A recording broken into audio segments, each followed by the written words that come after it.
In 2019, Main Street for Sales launched an I Wish This Was campaign for our town square. The responses from our community in that campaign have been driving the development of this park. You asked for green space, seating and picnic tables, a play area, a splash pad, gathering space, and more.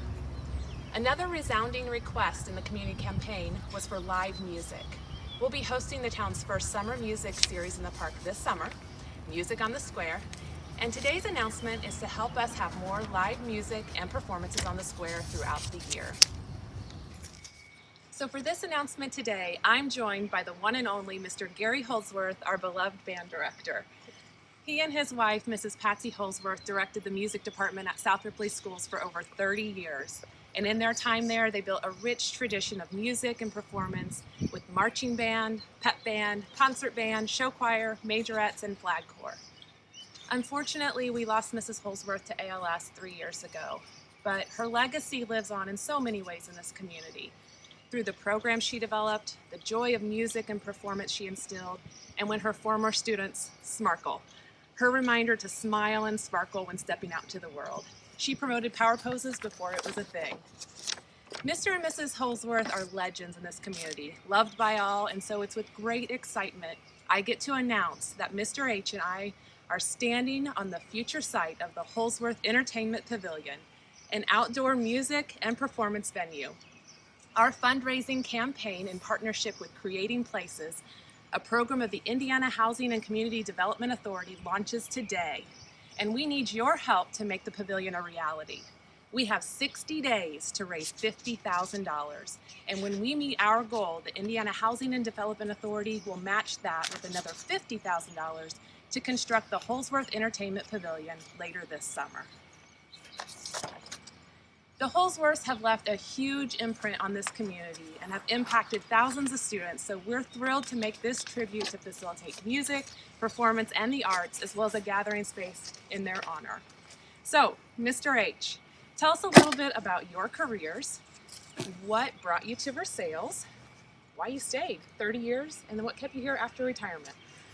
I started my teaching career in Grant County, Kentucky. I was there for 4 years. Patsy was there for 1 year. I got a call from a gentleman down in Madison about this job being open, and he said it's a perfect place to go. School was only 1 year old, and I said, well, we're going to do that. Patsy and I love from small towns. We appreciate the small town atmosphere. We want to go to the big city. I found out about this job. I was just eager to come over and try interview for it. And when I found out we had the job, it was really exciting for both of us. And this town has got so much to offer. I remember when we first moved here, I went over to get the mail, and I went over and I saw these people cooking chickens on the square, and I went back and told my wife, there's a bunch of guys out there cooking chicken. So that's one of the small things they do, you know. And there's other things going on in this little town, in the Main Street and this farmer's market. All those kinds of little things made it important for us to be here. And like I said, we weren't going to be here for 32 years, but we just fell in love with this town and the kids I was dealing with, and just stayed. Stayed. We're so glad you did. So tell us some of your favorite memories from your career. You know, there's so many things I could say is a favorite thing, but I'll tell you a few of the things. I appreciated the pumpkin show and all the parades we did. See, I got to march that parade twice every year, so I marched it 64 times. So I really enjoyed the pumpkin show parade. And the more important one for us, and I've always stressed it to my students, that Memorial Day parade is the most important thing we do every year.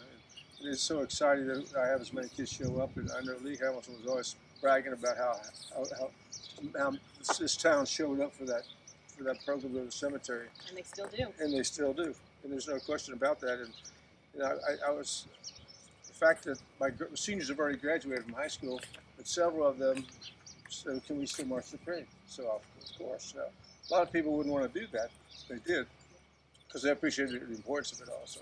That was a big thing for me, is the parades and all the concerts, and you know, there's so many things we did concert-wise, and the pep band at Tyson. I've been told many times how that place rocked, and they really enjoyed it. Helped the ball players. The other thing we did was in Washington D.C. we got to play Capitol Steps. You know, the band got to play a concert there, and the choir got to sing there. We spent some time touring the city, Smithsonian, and all these things that you can't see in one day. Anyway, we were there 2 or 3 days, and they got to see a lot of good things, and it was like we went out to the Tomb of the Unknown Soldier. and you could hear a pin drop out there. It was quiet.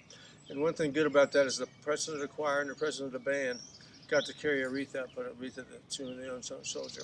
And we got to see the changing of the guard. So that doesn't happen to everybody either, so it's kind of a nice thing we got to do there. After Washington, D.C., we traveled to New York City. And the highlight there was we got to go see a show on Broadway, which is a really big thing. And after that, we went down the road to Philadelphia, PA, and we got to see the Liberty Bell. And that was a big thing as well. So after Liberty Bell, we come driving back home and dead tired, but really fulfilled with a lot of good things that happened for us on that trip. So we always enjoyed doing those things. It was for the kids, they got to see some things they probably would never ever a chance to see it before, or again for that matter. I think we offered them a lot of opportunities besides learning music and the love of music.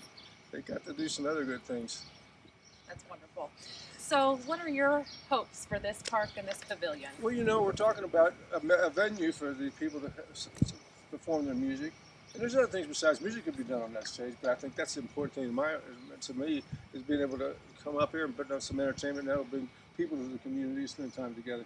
Well, can we lock you in for our first performance on the Holdsworth Entertainment Pavilion? Well, we might try to do that. Yes. Somehow or another. We hope so. We hope so. We are thrilled to be participating in creating places through the Indiana Housing and Community Development Authority and the promise of a 100% match of our raised funds when we meet our goal of raising $50,000 to construct the Holdsworth Entertainment Pavilion later this summer. Every donation helps. The link to donate is patronicity.com/Holdsworth. You can also donate via cash or check written to Main Street for Sales with Holdsworth in the memo line.